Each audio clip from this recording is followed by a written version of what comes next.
Bugungi kunda muammolar tobora kuchayib bormoqda. Agar biz tabiatga befarq bo'lsak, kelajakda jiddiy muammolarga duch kelishimiz mumkin. Shuning uchun ekologik madaniyatni shakllantirish juda muhim deb o'ylayman.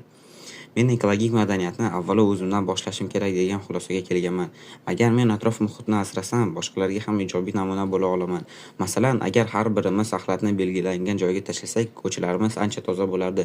Suv va elektr energiyani tejab ishlatsak, tabiiy boyliklarimiz uzoqroq saqlanib qolishi mumkin. Bundan tashqari, men daraxt ekish va tabiatni muhofaza qilish tadbirlariga faol ishtirok etishni maqsad qilganman.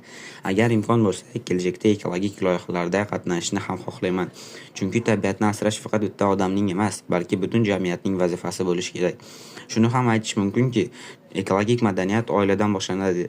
Agar ota-onalar bolalarga tabiatga ehtiyotkorona munosabatda bo'lishni o'rgatsalar, bu odat ularda mustahkam shakllanadi. Balki aynan shu yo'l bilan biz katta natijalarga erishamiz.